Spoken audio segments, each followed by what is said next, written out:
Now, the third function of journalism is to provide analysis, to explain a complicated event or process in a comprehensible narrative. At this point, it follows a short advertisement on behalf of the Financial Times. I think we have showed, at least in the financial crisis, that we are capable of this form. It did start as a highly technical story which went mainstream. It required a sophisticated understanding of the credit markets and the risks inherent in financial leverage, that is, the use of debt to supplement investment. And thanks to the path-breaking reporting by Virginia Tech, capital markets editor, the FT has held the first mover advantage on this story. We also benefited from a global network of correspondents able to report and analyze events as they unfold, whether it be Russia, demise of the oligarchs, monetary interventions by the Fed, Bank of England, European Central Bank, the Bank of Federal out of Dubai, the precipitous decline in economic growth of China, and I could go on, but I won't. The point to bear in mind, and this is a really serious point, is that analytical reporting, particularly on a global story, costs serious money. The fourth function of journalism in a democracy is what Schutz himself defines as social empathy. Good journalism, whether in print, on TV, or on the radio, can imbue the citizen with a deeper sense of community. The coverage of education, medicine, and religion might be described as high-end social empathy. Coverage of restaurants, cars, celebrities, and I'm thinking here of the Michael Jackson Memorial Service, which I watched when I was in Los Angeles last week. It was covered on all major TV channels throughout. Could well fit into the lower end of social empathy. But a much more telling example, and one which I witnessed firsthand, was the coverage of the September 11th terrorist attacks and their aftermath. Most memorable of all were the New York Times penned portraits of each of the victims in the Twin Towers under the rubric of a nation challenge. This was American journalism at its superlative best. The fifth function of journalism in a democratic society is to serve as a public forum.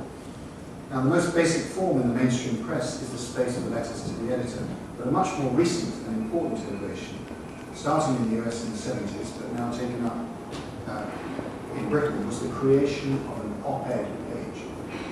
And this page, which usually sits opposite the letters page, there is one notable exception, sits opposite the letters page and the leaders and editorials, is a forum for staff writers, but also guest columnists and experts, to provide a variety of views on current issues. Radio and television, too, can play a role in this public forum. But the advent of the talk show, I would submit, has not exactly improved the quality of the public discourse. And equally important, the internet has massively expanded the notion of the public forum, allowing readers to comment on issues without the mediation of mainstream media. And I will come back to this. The final function of journalism is to mobilize public opinion, either for non-partisan or partisan reasons. Great press campaigns can change history and shape laws, shape new laws. The Times under Thomas Barnes campaigned relentlessly for the introduction of the Reform Act, which set the country on the road to universal suffrage. The Sunday Times campaigned to bring the perpetrators of the Omagh bombing to justice is a more recent testimony to courage and persistence by editors and reporters alike.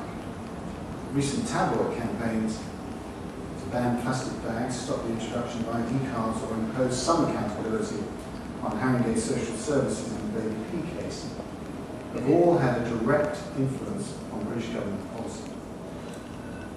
Now, several of the categories I've listed above are either complementary or overlapping. War reporting, for example, can be both informative and investigative, like the Neely massacre or the abuses at Abu Ghraib prison. But also, remember Philip Knightley's warning that truth can often be the first casualty in war.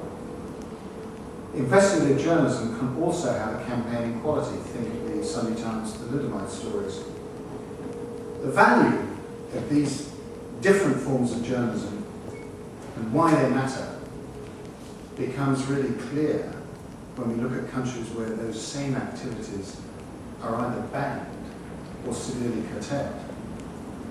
For example, for all the impressive economic and social progress made in post-Mao China, there are tangible limits to the freedom of media and the exchange of information.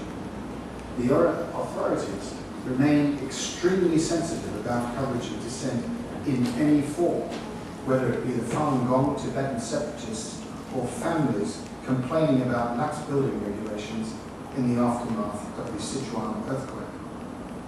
In one instance, for example, the authorities ripped out a 3,500-word profile of President Hu Jintao in the Financial Times without any explanation. This was 3 months' work went into that, by the way, by the Beijing Bureau Chief. And only later, under persistent questioning, were we informed, I was informed, that Beijing censors were unhappy about a single reference to Hu Jintao's earlier role as party boss in the Tibet Autonomous Region. That was why they tore out, one by one, the page of the Financial Times. Similarly, in Russia, the extension of state control over the broadcast media during the Putin era and the gradual elimination of privately owned newspapers have created a climate of self-censorship, almost akin, or certainly more reminiscent of the Soviet era. Critical journalism has become literally a life-threatening occupation. Prominent reporters, notably Anna Politkovskaya of Novaya Gazeta and Paul Klemnikov of Forbes, have been gunned down in retaliation for their reporting both on the war in Chechnya and organised crime.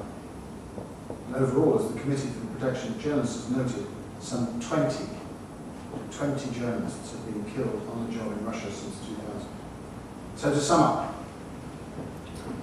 journalism matters, not simply because it is a manifestation of dissent, but because it's an expression of plurality.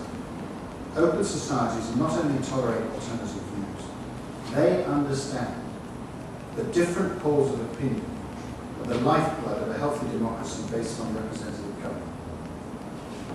By contrast, closed societies wish to exert control, in some cases absolute control, over information channels because they threaten the legitimacy and power of the ruler or the ruling party. It's not hard to imagine which model is superior.